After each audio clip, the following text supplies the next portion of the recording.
Bienvenidos a este episodio de nuestro podcast Siempre junto a ti. Mi nombre es Pilar Santamaría y hoy queremos conmemorar el mes de la cinta rosada.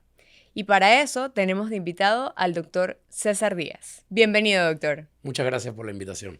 Hoy quiero acompañarlas en una conversación muy importante que es los cuidados después de una cirugía de cáncer de mama. Por eso tenemos como invitado al doctor César Díaz, quien es cirujano oncólogo y forma parte de nuestro cuerpo médico aquí en Hospital en Paitilla. Octubre es un mes para hablar sobre el cáncer de mama, pero también es un mes que queremos aprovechar para hablar sobre todas aquellas mujeres que han pasado por una cirugía de cáncer de mama y tienen que tener sus cuidados después de ello. Por eso es que vamos a empezar, doctor, con una serie de preguntas para poder que nuestras amigas que están escuchando el podcast de hoy puedan entender un poquito más y puedan implementar algunos de los cuidados que usted nos va a decir. Primero tenemos que entender qué es una mastectomía. Muchas mujeres escuchan la palabra mastectomía y no saben exactamente qué es. Así que la primera pregunta sería, ¿qué es? Me parece un tema pues definitivamente muy interesante y quizás diferente a lo que usualmente conversamos sobre cáncer de mama, ya que si bien es cierto, una vez que la paciente tiene un diagnóstico, como hemos conversado anteriormente, la cirugía es un pilar fundamental del tratamiento. Por consiguiente, es un área que poco se habla sobre qué va a pasar con esa paciente a través de esa cirugía. Mastectomía es un término amplio que puede incluir diferentes técnicas. Técnicas me refiero a cirugías para poder lograr lo que se llama el control de la enfermedad. Históricamente se ha hecho lo que se llama una mastectomía total, que es retirar todo el tejido mamario, la glándula mamaria, incluyendo el complejo areola-pezón, ¿de acuerdo? Eso es lo que por definición o tradicionalmente es una mastectomía. Sin embargo, con el advenimiento de la evidencia científica, los avances, ¿verdad? Hoy en día, la gran mayoría de las pacientes, entre más temprano detectemos un cáncer de mama, podemos ofrecerle cirugías que también se titulan mastectomías, pero se llaman cirugías conservadoras de la mama. Quiere decir que pueden ser igual de eficaz que una mastectomía completa sin tener que perder toda la glándula mamaria, ¿de acuerdo? Ofreciendo un buen control de la enfermedad con una potencial cura a largo plazo. Entonces, podemos dividir en dos grandes grupos las mastectomías, siendo las mastectomías totales, completas, o las mastectomías parciales, que son las que conservamos la mama. Para cada una hay obviamente indicaciones médicas, hay contraindicaciones, pacientes que son candidatas a una u otra, y obviamente nosotros individualizamos a cada paciente. Y cada vez que vamos a ofrecer un tratamiento a una paciente por un diagnóstico de cáncer de mama, tenemos que tomar una decisión en consenso con nuestra paciente y el equipo médico para ofrecer la mejor opción para esta paciente. Ok. Una de las dudas más frecuentes es qué tan compatible es el dolor que produce, el dolor físico que produce la mastectomía los primeros días durante la vida de la paciente. En términos generales, dentro de las clasificaciones de cirugías y la complejidad o lo difícil que es hacer una cirugía como una mastectomía, y me refiero difícil para la paciente y lo que va a suceder, es una cirugía que el dolor postoperatorio suele ser muy bien tolerado. Independiente incluso cirugías conservadoras, que por definición son cirugías más pequeñas o tienen un impacto menos agresivo para la paciente, hasta las mastectomías totales, incluso con alguna reconstrucción, me refiero a hacer alguna cirugía plástico reconstructiva en el mismo momento de la cirugía, el dolor postoperatorio suele ser bien tolerado, al punto que la mayoría de estas cirugías son ambulatorias hoy en día. La paciente ni siquiera tiene que quedarse hospitalizada una noche en el hospital, puede ir a casa a las 2 horas de un recobro de anestesia, obviamente una paciente bien seleccionada, cuyas enfermedades están muy bien controladas si las tiene y tiene un buen curso durante la cirugía, puede incluso ir a la misma casa el mismo día de la cirugía a seguir su recuperación, cosa que con medicamentos orales el control del dolor suele ser muy bien tolerado. Quizás las primeras 24 y 48 horas obviamente va a tener alguna sensación, alguna molestia, incluso puede llegar a tener dolor, pero con analgésicos convencionales antiinflamatorios y los cuidados que vamos a ir desarrollando de nuestra conversación el día de hoy, la resolución y el control del mismo suele ser bastante Llevaderos. llevaderos para estas pacientes. Ok. Obviamente cuando una paciente llega a la casa es cuando empiezan a surgir las dudas. Claro. Y creo que una de las dudas más frecuentes es el cuidado de la cicatriz. ¿Qué nos recomendaría o qué les recomendaría a las pacientes que nos están escuchando, a las amigas que nos están escuchando? ¿Cómo cuidar la cicatriz de la cirugía? Eso es una excelente pregunta y es una pregunta que es muy frecuente y quizás pueda tener varias respuestas, pero lo primero es que va a depender mucho qué tipo de cirugía hicimos. Para cada paciente, como mencionamos, vamos a diseñar un plan de cirugía específico. Es decir, hay pacientes que son candidatas a un tipo de cirugía y otras a una cirugía quizás mayor o menor. Por consiguiente, la cicatriz y la herida, el manejo va a ser también individualizado. Cada paciente va a tener un manejo distinto. Va a depender mucho que cuando salimos de quirófano en forma inmediata, todas las pacientes de una u otra forma van a tener lo que se llaman apósitos, algún tipo de gasa o derivados de las gasas, ¿verdad? Cada vez tenemos insumos más modernos Claro. que utilizamos para disminuir la probabilidad de algún tipo de infección de la herida quirúrgica, ¿verdad? Cuyo porcentaje en términos generales suele ser muy bajo, hablando muy bajo, menos del 2 al 3% de probabilidad de que haya una infección de la herida. Entonces, dependiendo del tipo de apósito o de cobertura de la herida que nosotros vayamos a usar, podemos recomendar en alguna paciente un tiempo estimado en el que eso se retire, por ejemplo. Segundo, una de las principales recomendaciones de alivio local del dolor suele ser la utilización por episodios, ¿verdad? No muy prolongados de hielo o ice packs, ¿verdad? Ok, Que usualmente a nuestras pacientes antes de la cirugía les recomendamos que en casa los tengan listos. claro. Cosa que cuando lleguen a casa lo puedan utilizar en forma intermitente. No más de 5 a 10 minutos, que no haya sensación de quemadura o mucho ardor en la piel para que se retire. Usualmente alivia bastante los síntomas o molestias locales. Otro cuidado importante que nos preguntan es, doctor, después de la cirugía me tengo que poner alguna crema o algún Sí. tipo de medicamento. Usualmente nosotros preferimos que la cicatrización natural o lo que se llama fisiológica, que lo haga el cuerpo, suceda porque naturalmente va a cicatrizar, dependiendo de la técnica quirúrgica y el tipo de cirugía, va a cicatrizar bastante bien. Sin embargo, para cada caso, dependiendo de cada tipo de piel o incluso pacientes que puedan presentar previamente alguna enfermedad de la piel Claro. añadida, podemos agregar o no algún tipo de cremas que suelen tener algún tipo de hidratación de la piel o mejorar la superficie, ¿verdad? O la parte más superficial de la herida para que esa cicatriz quizás se vaya aminorando con el pasar del tiempo. Pero suele ser una intervención que hacemos en la primera o segunda cita postoperatoria. No es algo que tienen que salir de quirófano de inmediato a casa o algo especial o algún cuidado. Y esto es importante también para el cuidador, que muchas Claro. veces lo dejamos Aparte. aislado. Nos concentramos mucho en la paciente, pero suele ser, y me agrada mucho cuando vienen a la consulta acompañadas, independiente de la edad de la paciente, porque cada vez tenemos pacientes más jóvenes también, pero también operamos pacientes que van a estar ya en una edad quizás tercera o cuarta edad, y obviamente es importante para el cuidador que muchas veces puede ser un poquito aversivo. Van a operar a mi mamá o van a operar a mi abuela. Yo me voy a encargar, doctor, ¿qué tengo que hacer? Yo tengo que trabajar, yo tengo que cuidar a mis hijos también. ¿Cómo compartimos un poquito esa responsabilidad de los cuidados? Pero siempre les digo que aligeremos un poco la carga y que usualmente el pasar de los primeros días, que suelen ser estresantes para todos, Sí. nosotros como médicos cuando pasamos por un procedimiento también lo sentimos. Una mastectomía, cualquiera de los tipos, suele ser bastante sencillo los cuidados que tiene que tener en casa. Ok. Poco especial. ¿Y hay algún signo de alarma que le diga a la paciente, oye, esto, necesito ir al hospital, necesito contactarme con mi doctor? Pues siempre hay esa comunicación médico-paciente, Claro. pero de todas maneras, algo que les haga a ellas decir, esto es un signo de alarma y que no lo dejen pasar. O sea, Claro que sí. que no puedan ocurrir un riesgo por no darse cuenta que está pasando.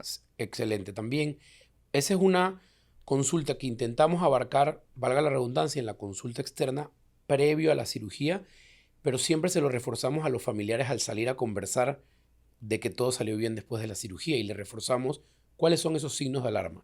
Usualmente nosotros vamos a ver a nuestros pacientes, va a depender de cada colega, pero en términos generales, entre los primeros 7 a 10 días suele ser la primera cita postoperatoria en donde vamos a hacer una primera revisión general. Es muy frecuente que estemos en contacto también con nuestras pacientes hoy en día con todas las herramientas de comunicación que tenemos, celular, WhatsApp, etcétera. Tenemos una comunicación bastante cercana de cómo va esa evolución para quizás darnos cuenta nosotros, quizás a distancia o no, de algún signo de alarma. Pero importante que las pacientes tengan o que se lleven a casa algunos puntos es, por ejemplo, la fiebre. Tener fiebre persistente es un signo poco frecuente. Ahí lo voy Después, a interrumpir, porque me ha pasado bastantes veces en consulta que me dicen, es que tengo 37,6, 37,7. ¿Qué es realmente fiebre? correcto. Realmente, y en el curso postoperatorio también es una definición quizás controversial, Correcto. pero usualmente por encima de 38 a 38,3 en ese rango de temperatura, obviamente o idealmente medido con un termómetro que esté calibrado en casa, Claro, pues es lo ideal para, digamos, tener un signo de alarma. Pero también es importante que el paciente muchas veces nos puede decir que sospecha que tiene fiebre y esto no necesariamente ser algo objetivo medido. claro. Entonces, ante cualquier duda, en algún signo o síntoma que nos pueda condicionar alarma, ¿verdad? Continuando, fiebre, el dolor que no se controle, ya luego del tercer a quinto día, que es un dolor fuera de lo normal, de que al revisar la herida veamos, por ejemplo, cambios de coloración a nivel de la herida, los cuales, claro, al principio pueden haber algunos cambios, por ejemplo, algunos pequeños hematomas, algunos cambios de la piel. Sin embargo, es importante que uno de los signos más tempranos que podemos ver que puede haber alguna complicación es que en el área de la cicatriz hay un aumento de tamaño, mejor dicho, volumen, Claro, ¿verdad? Que nos haga sospechar de que potencialmente pueda haber algún pequeño sangrado. Son de las complicaciones que menos queremos tener, pero que pueden pasar después de una mastectomía. Los sangrados son de las primeras complicaciones, usualmente en las primeras 24 o 48 horas e incluso el mismo día del procedimiento. Es poco frecuente también, suelen ser muy limitados. En algunos casos ni siquiera hay que reintervenir a la paciente, en otros casos sí, pero es un escenario poco frecuente, pero hay que estar alerta. claro. Obviamente son fiebre, enrojecimiento, cambios en la piel regular, en la coloración de la piel, desde el enrojecimiento hasta una piel un poquito más oscura, como una quemadura, por ejemplo, y un aumento de volumen que se presente rápido, asociado a mucho dolor, son algunos de los signos que podemos, digamos, decir, si esto está pasando, vamos a conversar, contáctame, siempre obviamente vamos a estar a la disposición y si no, obviamente acudir a cuarto de urgencias para que alguno de Claro. nuestros colegas la revise o nosotros de primera mano y descartar que no hay una complicación que amerite algún cambio en el manejo. ¿De acuerdo? Eso es bien importante. Ahora que habla de aumento de volumen, una de las complicaciones, bueno, no creo que sea la palabra correcta complicación, o uno de los factores objetivos más vistos es el aumento de volumen en el brazo del lado que se hizo la mastectomía. ¿Esto es normal? ¿Qué tratamiento tiene? ¿Qué debe hacer la paciente cuando se da cuenta de esto? Aquí lo que intentamos es intentar disminuir la ansiedad o reducir Claro. el miedo que esto puede causarle a las pacientes. Entonces, cuando eso pasa, ¿qué deben hacer o qué deben saber? Perfecto. Creo que ahí, antes de responderla, es importante complementar un poquito la primera pregunta que me hiciste de qué es una mastectomía. Y es bien importante de notar que la cirugía por cáncer de mama, ¿verdad? Que es el tema de nuestro podcast, muchas veces también, y pasamos desapercibido, que en muchas ocasiones la cirugía en la mama por un cáncer de mama va a involucrar en el mismo momento una cirugía en la axila. Ya, ¿Por qué en la axila?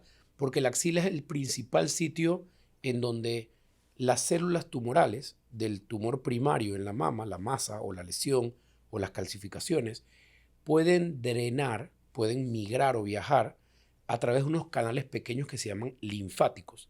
Y suele ser la región axilar un sitio muy frecuente de depósito de esa enfermedad.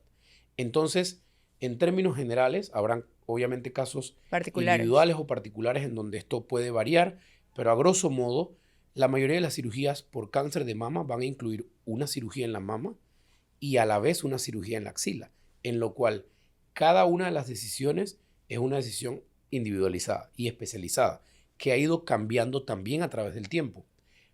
Menciono todo esto porque las complicaciones como el linfaedema, que usualmente suele presentarse con ese aumento progresivo de tamaño de la extremidad, usualmente el brazo, ¿verdad? Asociado a una pesadez, a un adormecimiento o entumecimiento de la extremidad, suele ser uno de los signos que se pueden presentar a lo largo del posoperatorio. Usualmente no es algo que va a suceder muy temprano, es algo que se va a dar poco a poco a través de las semanas a meses después de la cirugía.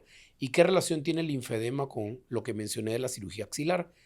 Asimismo como la cirugía en la mama y todo en oncología, estamos haciendo algo que se llama decalaje, disminuir el impacto del tratamiento, Claro. manteniendo el estándar del control de la enfermedad. Esto es quizás el objetivo más grande del siglo XXI de la cirugía oncológica. Y la calidad de vida de la paciente. Total, tener ese buen balance entre que la paciente o el journey o el pasaje de esta paciente por la enfermedad sea lo menos agresiva posible.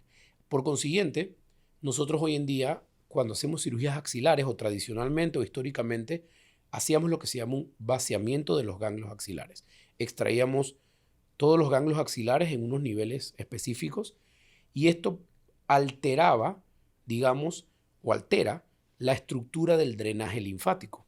De ahí viene que la cirugía axilar pueda tener un impacto en ese drenaje linfático que normalmente lo tenemos todos, porque Claro. en la axila, así como en el cuello o en la ingle, existen ganglios linfáticos normal del sistema o la red de lo que se llama el sistema de defensa, ¿verdad? Pero en cirugía oncológica, en muchas entidades, tenemos que trabajar sobre ganglios linfáticos. Entonces, es correcto el término de que una complicación o pues un desenlace de este vaciamiento de ganglios linfáticos puede suscitarse un linfedema. Ok. Sin embargo, esta cirugía ya no es necesaria en todas las pacientes. Así como hemos ido reduciendo la cirugía mamaria, hemos ido disminuyendo el impacto de las cirugías de disección o vaciamiento axilar a un procedimiento que se llama el ganglio centinela, donde tenemos muchas herramientas para identificar cuál puede ser el o los potenciales ganglios enfermos sin tener que retirar todos los ganglios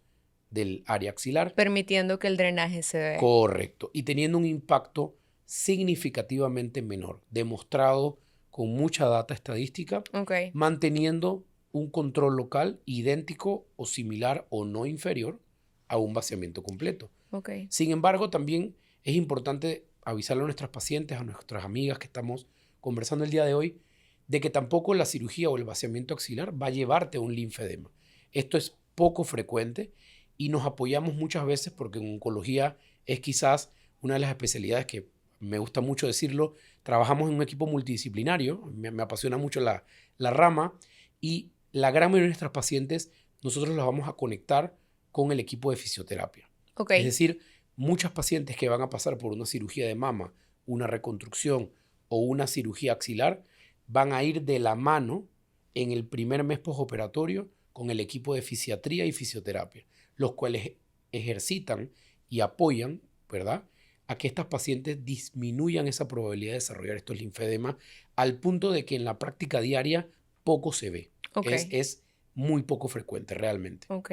Y cosas tan simples como moverse, dormir, ¿hay alguna recomendación para ellas que puedan hacer para que sea menos o, mejor dicho, más llevadero el journey que tengan? Sí, importante que nos preguntan, y esto pasa mucho también en pacientes jóvenes, es, doctor, yo antes de esto hacía ejercicio 5 veces a la semana. ¿Qué hago hoy con esta cirugía? ¿Voy a estar incapacitada? ¿Cuánto tiempo voy a estar? ¿Esto va a impactar o no en mí? Y lo más importante, y eso lo vamos a ir viendo consulta a consulta en el seguimiento, es que definitivamente al principio o los primeros días postoperatorios vamos a recomendar que se suspenda todo tipo de actividad física. Primero porque lo que queremos evitar es que haya algún efecto local del ejercicio vigoroso con la herida quirúrgica. Claro. Porque hay que darle el tiempo o Para el tiempo sanar. al tiempo para sanar. Correcto. Entonces, ejercicios vigorosos o de alto rendimiento al principio van a estar suspendidos. No realmente porque no lo pueda hacer por algún tipo de limitación, sino porque vamos a querer cuidar la herida de cualquier tipo de cirugía.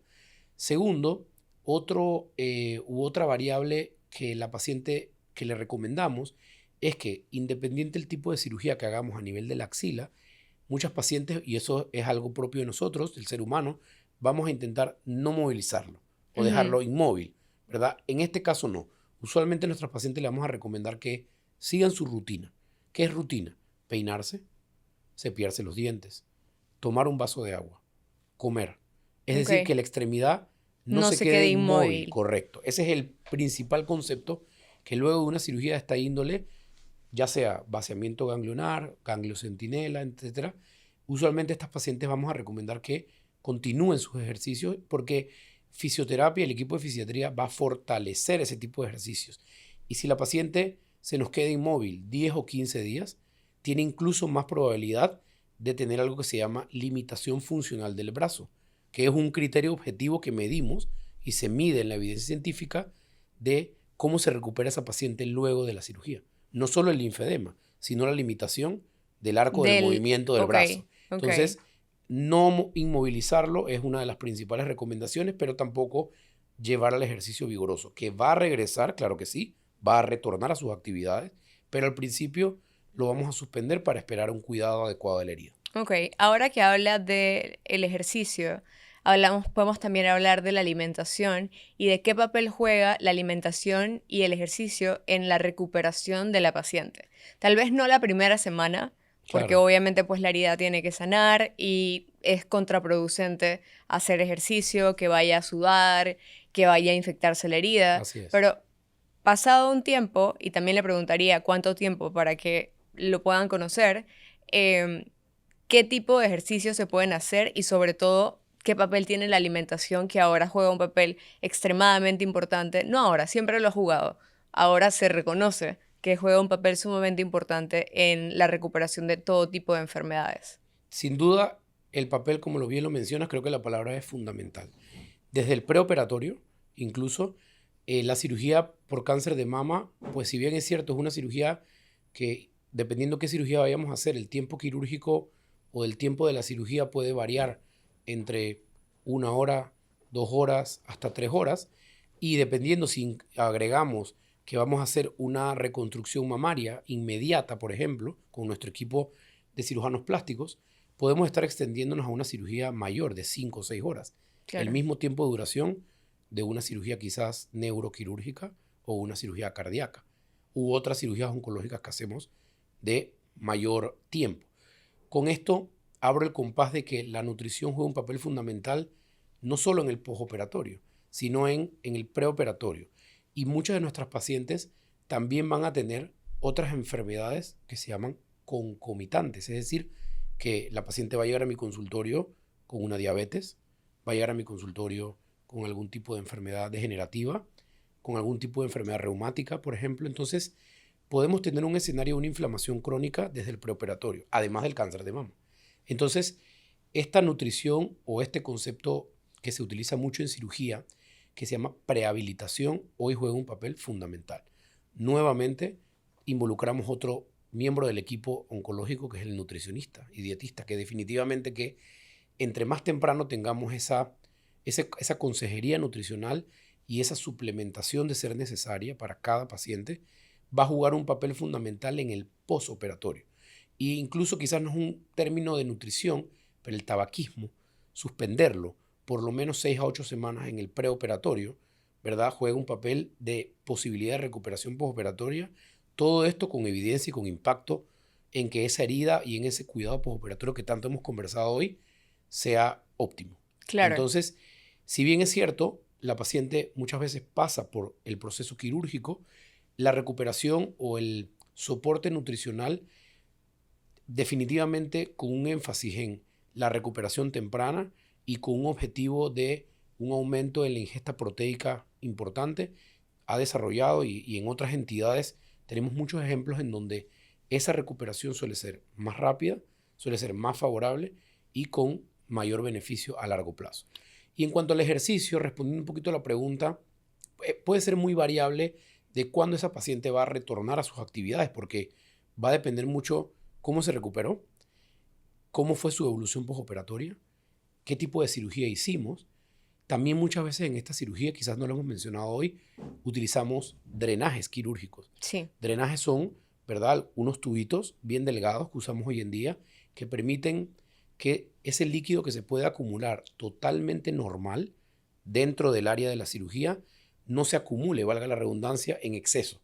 Entonces estos drenajes pueden ser, obviamente van a ser temporales y se van a retirar en la consulta, dependiendo de algunos parámetros. Entonces, muchas veces el retorno a las actividades va a depender tipo de cirugía, utilicé o no drenajes, qué ejercicio vamos a empezar a hacer, hicimos o no hicimos reconstrucción mamaria inmediata. Entonces, el cirujano plástico va a tener también un input, ¿verdad? O una recomendación específica sobre su tipo de reconstrucción.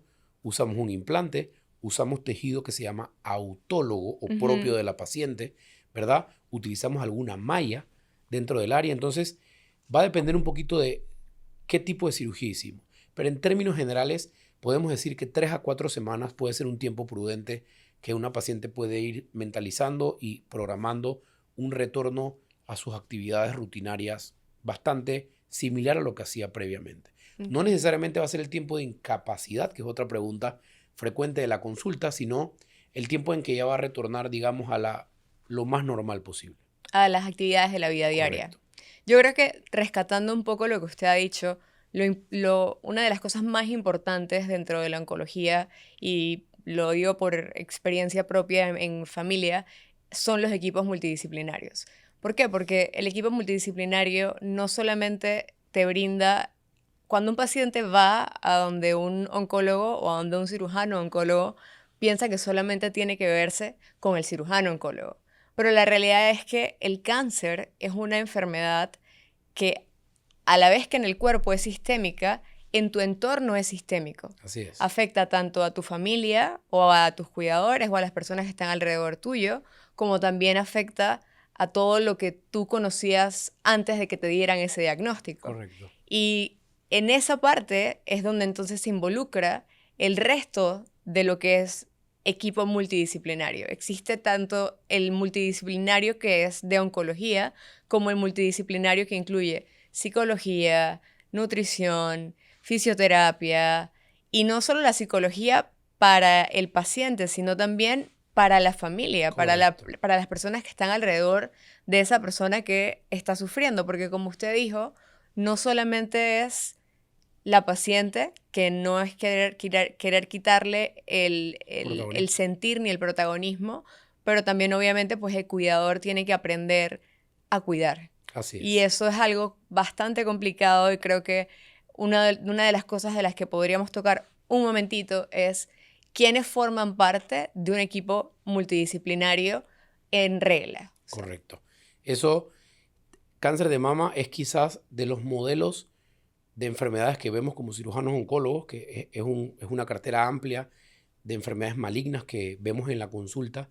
Cáncer de mama me parece uno de los mejores ejemplos de lo que un equipo multidisciplinario debe conformar. Y es correcto. Usualmente el cirujano oncólogo suele ser de los primeros especialistas que se va a consultar, ya sea por una sospecha, ya sea pacientes que tenemos en seguimiento, o ya sea por alguna referencia de otro colega que logró hacer el diagnóstico o tiene una sospecha muy alta y dice, en este momento paso este caso donde un cirujano oncólogo para que abra el compás y continúe con las decisiones ordenadas, correcto, porque esto tiene impactos en la paciente desde el día 1, desde la decisión que se tome inicial, incluso desde el tipo de biopsia que se haga para llegar a un diagnóstico, debe ser respaldada o debe ser realizada por un cirujano oncólogo, porque eso nos va a abrir el orden en que vamos a, valga la redundancia, ordenar los tratamientos. Y en esa misma línea, un equipo multidisciplinario, por definición, debe involucrar desde el punto de vista oncológico para toda paciente con un diagnóstico de cáncer de mama, un oncólogo médico, es un especialista en los tratamientos oncológicos, tipo medicamentos, y en todas las etapas de la enfermedad, desde la etapa temprana hasta la etapa avanzada. Existe otro especialista que se llama el radiooncólogo. El radiooncólogo es un especialista en el uso de la radiación para tratamiento de enfermedades malignas. El cirujano oncólogo, quien va a ser partícipe del tratamiento quirúrgico, usualmente, del cáncer de mama, van a ser los tres, digamos, principales actores en un equipo multidisciplinario porque van a tomar las decisiones oncológicas desde el orden de los factores, que aquí afecta los resultados Claro. de forma inicial, y dos, también estos tratamientos en oncología suelen ser muy secuenciales. Tienen lo que en inglés se llama el timing.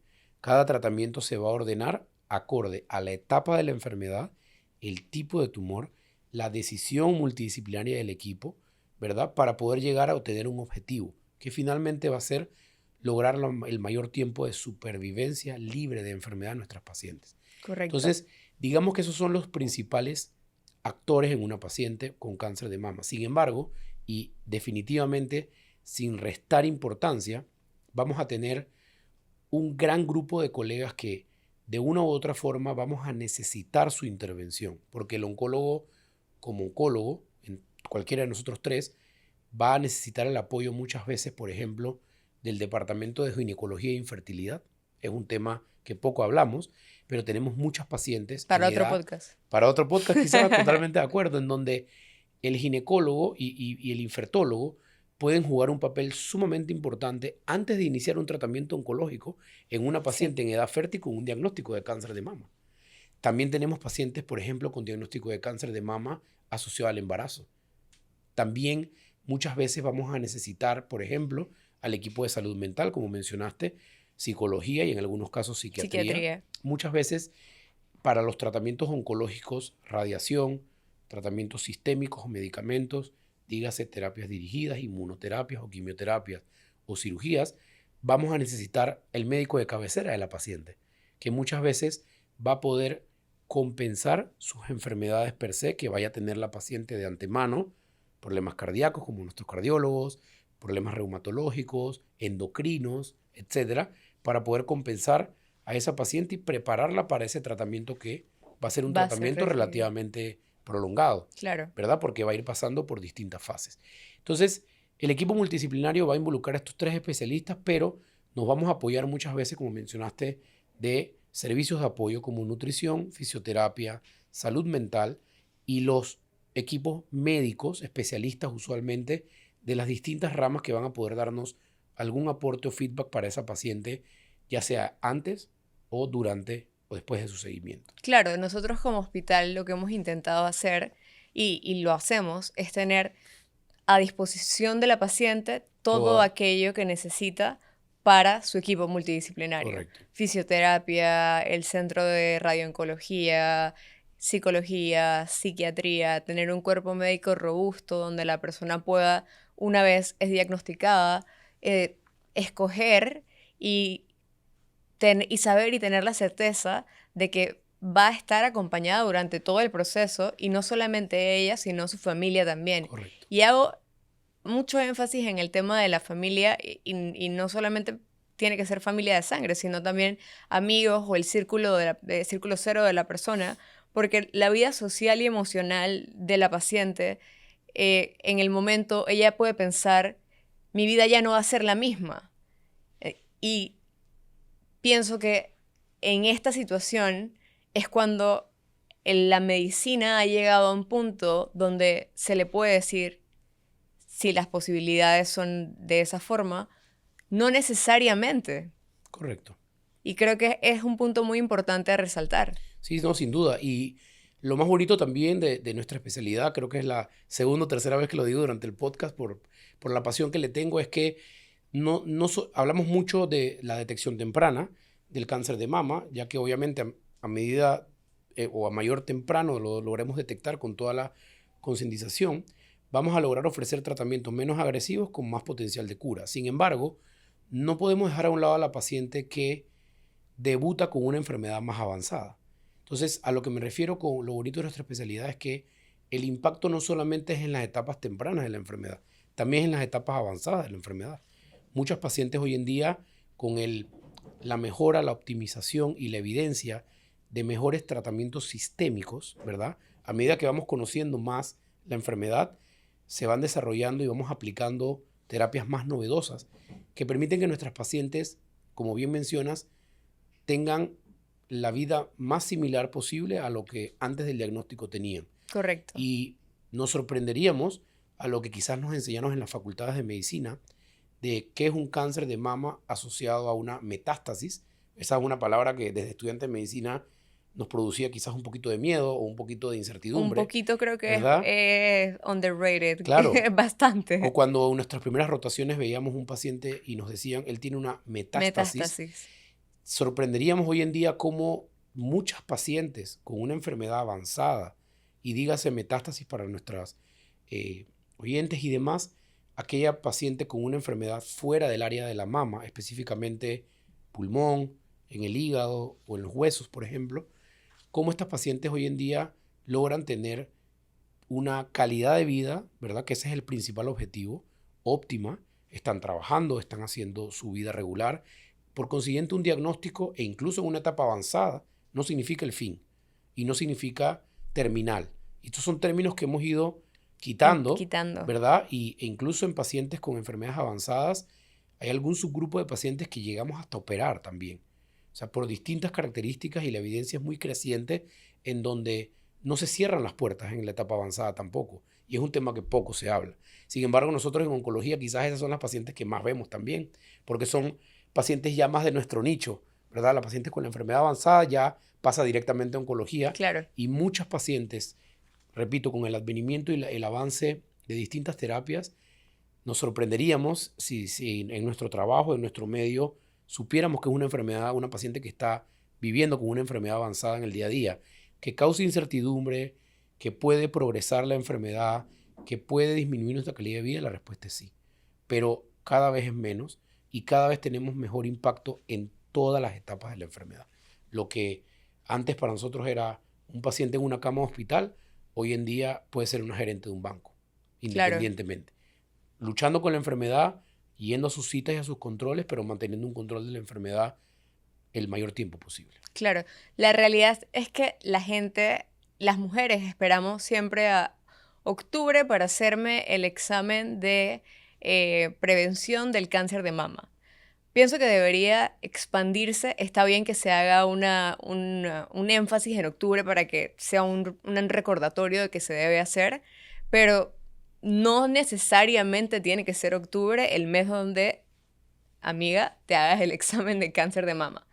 Debería ser una prevención que siempre tengas presente. No necesariamente tiene que ser un mes en específico como octubre, sino que puede ser el mes de tu cumpleaños. Correcto. Y así lo recuerdas. Sí. Nosotros lo que hacemos como hospital es que una vez empieza la campaña de la cinta rosada, ahí hay algo que falta, hay un eslabón que falta dentro del mismo camino de la paciente. Y es, yo voy y me hago el examen, me hago la mamografía o me hago el ultrasonido, dependiendo de la edad que tenga, y sale un resultado.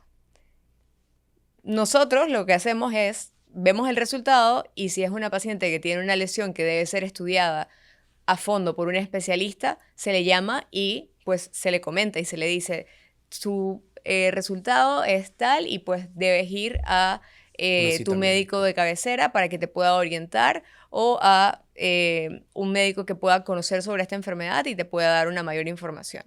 Pero la realidad es que muchas personas se hacen una mamografía, dijeron, check, cumplí con hacerme la mamografía, guardaron el resultado y pueden pasar años y puede ser que ese resultado no sea positivo. O sea, no sea positivo en el sentido de que no sea sospechoso.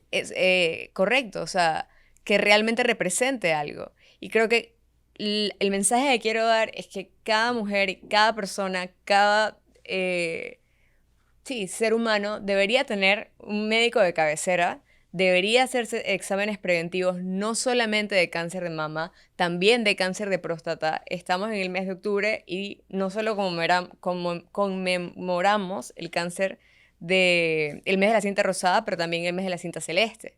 Entonces, todo esto nos lleva a saber que los exámenes rutinarios no son una condena, no significa que van a salir mal, al contrario, te aseguran tener un control de tu vida y de tu calidad de vida y de la calidad de vida que quieres tener. Correcto. Y lo que usted dice, un diagnóstico de cáncer no es una sentencia de No, muerte. Y eso es importante mencionarlo, porque hay tanto tabú y hay tanto miedo claro. y no quisiera para nada quitar lo que una persona puede sentir al leer esa palabra cuando su informe llega, pero imagínese lo que se podría lograr si más personas se hicieran el examen preventivo, si más personas dijeran, oye, hay un nódulo sospechoso, vamos a hacer una biopsia, si el nódulo hay que sacarlo, pues se saca, si hay que hacer una terapia menos invasiva, tal Así vez por es. encontrarlo en un estadio más temprano. Así es. Yo creo que has tocado puntos súper importantes. Lo primero es, nosotros como oncólogos, pues si bien es cierto, un mes que propicie concientización, que usualmente es octubre, sobre cáncer de mama y cáncer de próstata, es importante, pero no es el único mes importante. Claro, Muchas veces, como lo mencionas, fecha de cumpleaños, un mes en específico, etcétera, etcétera, etcétera. No es octubre el único mes para realizarse los estudios. Los departamentos de radiología y aquí en Hospital en Paitilla están abiertos todo el año para hacer una mamografía, correcto. ¿verdad? Entonces, muchas veces, pues la tendencia usual es, voy a hacerlo en octubre, pero a veces les recomiendo a mis pacientes y les digo, también es importante saber que en estos meses los sistemas se pueden sobresaturar también de consultas. Nuestros colegas de radiología tienen que ver más estudios. Al ver más estudios, pues obviamente va a demorar quizás un poquito más un informe. Entonces, se va haciendo una cadena de eventos que es importante concientizar y es importante la detección temprana, pero es importante la detección temprana todo el año, ¿verdad? Claro. Y esto es indistinto, no va a esperar a octubre para que eso pase. Entonces, sin duda, no soy muy fanático de que haya un mes en específico, soy fanático de la paciente en su rutina, después de los 45 años en adelante, una o cada 2 años, dependiendo de la guía que se revise, Claro. debe tener una mamografía de tamizaje en aquella paciente que no tiene síntomas. Y en aquella paciente que presenta algún signo o síntoma a nivel de sus mamas, ¿verdad? Dolor intermitente, algún bulto palpable, algo que lo vea cuando se ve al espejo en las mañanas después de bañarse, lo vea asimétrico, algún cambio a nivel del pezón, como hundimiento, por ejemplo, o La piel de naranja. correcto, algún cambio a nivel de la piel, coloración, enrojecimiento o alguna secreción, como por ejemplo sangre a través del pezón, no tiene que ser mucha o algo que manche el sostén, debe ser signos de alarma para acudir a hacerse un estudio o acudir con su médico para buscar un estudio diagnóstico que justifique esos síntomas. Entonces, es bien importante diferenciar entre tamizaje o detección temprana en aquella paciente asintomática que solo por el rango de edad aumenta progresivamente cada década después de los 40 años la probabilidad de desarrollar cáncer de mama. Claro. ¿Cuál es el porcentaje por solo ser mujer de desarrollar cáncer de mama? Si me piden un número científico, 12.8% aproximadamente. Ok. No es para nada despreciable. Es decir, quito todos los factores de riesgo. No tengo ningún factor de riesgo asociado. Solo por ser mujer es ese rango, 12 a 13%. Es decir, que es cuando vamos sumando factores de riesgo, ¿verdad? Esa probabilidad puede variar. Entonces, con esta información es, como bien dices, no es una condena, no es que va a salir algo mal. Lo más probable es que no tengas ningún resultado sospechoso. Pero tener una secuencia de estudios, y le digo a mis pacientes, intentar, independiente de dónde escojan, ya sea Hospital en Paitilla, por ejemplo, intentar que sea en el mismo centro, para que el radiólogo y el colega que a veces no los Claro que tenemos en cuenta en toda esta campaña, el radiólogo es el que con su expertise va a detectar alguna anomalía en esa mamografía, asimetría, microcalcificaciones sospechosas, etcétera, etcétera. Son ellos quienes van a hacer la primera alarma, ¿verdad? Y tener tanto información de la paciente, si tiene algún síntoma o no, o si tiene estudios previos para comparar, esto ha demostrado estadísticamente poder aumentar la probabilidad de poder detectar a tiempo algún cambio. Es decir, que una paciente que llega a mi consulta a los 56 años y me dice, doctor, tengo una mamografía sospechosa por cáncer de mama y me lo refirieron para que usted me evalúe. La primera pregunta que yo le voy a hacer es que me muestre una mamografía anterior Previa. y hablar un poquito de su historial de síntomas. Y la gran mayoría de las veces me dicen, esta es mi primera mamografía que me hago. O, doctor, mi última mamografía fue antes de la pandemia, ¿verdad? Entonces, Claro. hay varios factores sociales, económicos, entre otras, que pueden hacer que una paciente no tenga ese estudio previamente, pero una de mis primeras preguntas va a ser, vamos a revisar ese historial mamográfico previo, porque muchas veces un hallazgo puede estar repetitivamente sin cambios, lo que nosotros llamamos estable, en el tiempo y no representar quizás ningún peligro para la paciente. Claro. O muchas veces le toca al radiólogo ver una mamografía en una primera instancia y ver una imagen que no la había visto previamente porque no tiene estudios para comparar y decir, bueno, yo creo que este hallazgo por esta y esta categoría o esta característica, que obviamente ese es el área de expertise de nuestros colegas, presenta una sospecha. Como no tengo estudios previamente, debo marcarle una sospecha de malignidad. Y Claro. ahí empezar un abordaje, como mencionas, biopsias, vigilancia, todo eso es nuestra área de trabajo, pero en términos generales, tener un estudio, un historial de estudios mamográficos, créeme que cambia por completo el abordaje de una sospecha o un descarte de cáncer de mama en la consulta, ¿verdad? Claro. También es importante recordar que muchas veces la única enfermedad a nivel de la mama no es el cáncer de mama. Tenemos una constelación grande de enfermedades benignas de la mama. También tenemos tumores que se comportan intermedios entre enfermedades benignas y malignas. Y toda esta constelación de cambios benignos, intermedios o malignos pueden verse reflejados en una mamografía. Entonces, cáncer de mama, claro que toma un rol importantísimo en el impacto de la paciente, pero no dejar a un lado que existe Una dentro de una constelación. constelación de la mastología del área de la mama que estudiamos y tratamos nosotros, otras enfermedades de la mama que pueden presentar cambios y tenemos que ver qué vamos a hacer o cuáles son los pasos a seguir. Entonces, Yo creo que la conclusión de esta parte en específico es no dejen pasar o justifiquen cambios que vean en su cuerpo pensando que es algo inofensivo. correcto. Es muchísimo mejor prevenir, ir a hacerse un examen físico con alguien que sepa, con un colega, que después de un tiempo tener un resultado que puede no ser tan bueno. Correcto. Y entre más temprano lo detectemos, todo esto que hemos conversado de calar o aminorar el impacto va a ir ligado estrecho directamente a en qué etapa lo detectemos. Entre más temprano, el impacto de todos los tratamientos e incluso la necesidad de tratamiento disminuye drásticamente en la etapa más temprana que en las etapas más avanzadas. Claro. Entonces ahí es donde va ligado que el diagnóstico, muchas veces lo digo en diferentes conferencias que tengo la oportunidad de participar, tanto con colegas de atención primaria, ginecólogos, internistas y demás, de que el diagnóstico, sí, el oncólogo se va a encargar del diagnóstico, pero la detección temprana va a ir ligada de esta recomendación que tú estás dando y del médico que ve a la paciente de atención primaria. Es decir, de ahí empieza ese camino. Cuando llega donde el oncólogo, que va a ser el especialista que va a armar toda la dinámica de tratamiento, sí, pero empieza al inicio, empieza en la detección y en esa recomendación que puede ser trillada y sencilla, pero la adherencia es poca realmente. Claro. Entonces hay que hacerlo, hay que seguir promoviéndolo porque donde más temprano lo detectemos, menos necesidad de tratamiento vamos a tener o el impacto va a ser menor para la paciente, que es lo que queremos lograr todos en nuestro día a día. Y claro, la calidad de vida de la paciente.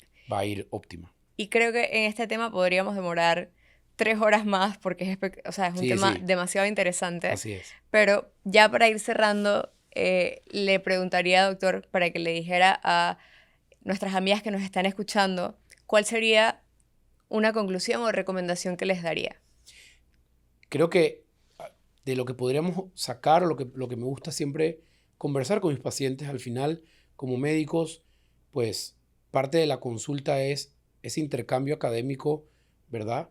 Que le podemos dar a nuestras pacientes y que puedo ser vivo ejemplo de que muchas de mis pacientes han logrado convencer a otras pacientes. Yo creo que como médicos, primero para nosotros, la comunicación fuera de las recomendaciones regladas que vamos a dar, esta conversación, esta comunicación y esta enseñanza que quizás podemos obtener el día de hoy, se le intento transmitir a mis pacientes todos los días, de que a esa amiga del trabajo, familiar, mi consulta, yo tengo muchas pacientes que son hija, madre y la abuela, vienen a Claro, consulta. O sea, porque quizás alguna de ellas ya pasó por este camino y alerta a las demás. Yo tengo varias familias que son pacientes en conjunto porque esa información se va replicando. Entonces, una conclusión que les puedo dar a mis pacientes es, uno, algún signo o algún síntoma diferente a nivel de sus mamas, por la probabilidad que existe siempre de cáncer de mama, no solo en octubre, debemos acudir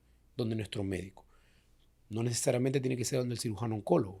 Podemos ir a nuestro ginecólogo, podemos ir a nuestro médico de atención primaria, nuestro médico familiar y comentar sin pena, doctor, yo siento que tengo algo distinto en las mamas, como lo que mencionamos.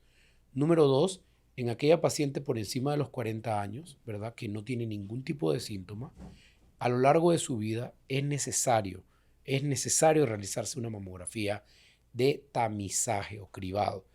Esto distintos centros lo ofrecen, obviamente Hospital en Paitilla tiene un departamento robusto de radiología, pero hacerse la mamografía. Muchas veces esa mamografía va a necesitar complementarse con un ultrasonido o en algunos casos con una resonancia magnética, etcétera, etcétera. Pero partimos de una mamografía. Es un estudio costo efectivo, es un estudio accesible, es un estudio relativamente sencillo, no es incapacitante y no es invasivo. Y nos da mucha información que en el orden correcto podemos en la gran mayoría de los casos descartar cualquier hallazgo. Y en buena hora, si tenemos un hallazgo mamográfico normal o hallazgos normales, nos van a dar esa paz y esa tranquilidad de que en este momento específico del tiempo no hay ningún hallazgo sospechoso. claro. Pero sé que lo tengo que repetir. Y sé que tengo que seguir estando pendiente de cualquier signo o síntoma, porque, como bien mencionaste, hacerse la mamografía y tenerla en el expediente o en el celular No sirve de no nada. sirve de nada. Hay que ligar la mamografía con la interpretación médica de un especialista o un médico de atención primaria que revise la imagen, que revise el informe y que te examine. Claro, Si eso no se hace, el informe o el correo o agarrar y buscar en Google el resultado no nos va quizás a dar la precisión que necesita cada paciente y podemos pasar desapercibido una enfermedad sumamente importante. correcto. Entonces, muchas veces llega el correo, dice que todo está bien, lo puse en Google, veo que todo está bien y eso no es suficiente, ¿ok? Porque el examen físico mamario, la comparativa, la revisión de imágenes personalmente, además de la expertise del radiólogo, poder llamar a uno de mis radiólogos y decirle, oye, estoy viendo esta imagen, la quiero comparar con la del año pasado, mira que me parece que la lesión está en este cuadrante, etcétera, etcétera, etcétera, mira que pienso que voy a hacer este tipo de biopsia, juega un papel importante y eso no solamente lo podemos hacer con un correo o con que Claro, llegue el papel y me lo entreguen. Entonces, mi mensaje final es, tenemos que hacer la mamografía de tamizaje o de cribado, acudan a su médico de atención primaria, ginecólogo, cirujano oncólogo, etcétera, discutan las opciones que hay y siempre que tengamos un diagnóstico, ya hablando específicamente de cáncer de mama, yo le recomiendo a mis pacientes que el tratamiento del cáncer de mama desde el diagnóstico y desde el orden de los tratamientos empieza al principio. Si tienes dudas, si no tienes confianza, si sientes que el tratamiento no te lo han explicado acorde, acude a una atención con un oncólogo. claro, Porque somos nosotros, y cuando hablo de oncólogos me refiero a todo nuestro equipo que hemos desarrollado hoy, multidisciplinario, porque somos quienes nos enfrentamos el día a día a esta enfermedad, quienes estamos en actualización constante y hablando específicamente del diagnóstico en adelante, ¿verdad? Vamos a ser quienes te vamos a poder ofrecer cuál es objetivamente la mejor ruta de tratamiento y sentirte en confiada con tu equipo porque el journey es largo, no es unas o dos citas, va a ser un camino, entablamos amistades incluso con nuestras pacientes, con los familiares de las pacientes, nos encontramos en el día a día porque son pacientes que van a estar con nosotros. Nuestra especialidad se trata de muchos años claro. de seguimiento, muchas veces, y de decisiones después.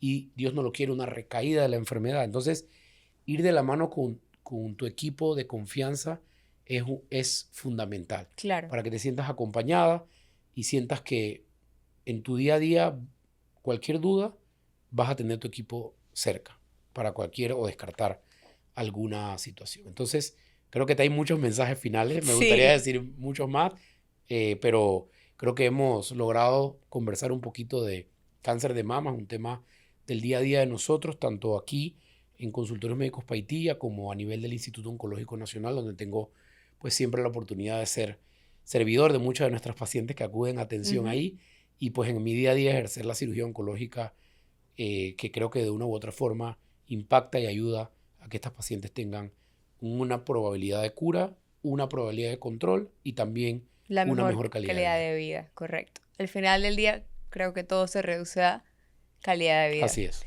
Yo como médico, el consejo que les daría es: háganse sus chequeos preventivos. Nosotros tenemos una clínica de atención primaria integral. Está justo enfrente, en los consultorios enfrente. Si tienen dudas, pregunten. Si sienten algo diferente, pregunten. Si no saben qué hacer, pregunten. Porque es mucho mejor hacer la consulta con cualquier colega, claro, que enfrentarse luego a un diagnóstico de esta índole. Así es. Y bueno, doctor, no me queda más nada que agradecerle por estos minutos, por este tiempo que ha compartido con nosotros. Hoy no solamente hemos conversado sobre mujeres que han atravesado la mastectomía, sino también hemos entendido que no solamente juega un rol físico con la cirugía, sino que también juega un rol social, juega un rol económico, juega un rol emocional y juega un rol familiar. Así es. Gracias, doctor. Le agradecemos por habernos acompañado en este episodio. Al doctor César Díaz los pueden encontrar en nuestro cuerpo médico, aquí en Hospital Paitilla. Y a ustedes, amigas, nos vemos en nuestro próximo episodio del podcast Siempre Junto a Ti.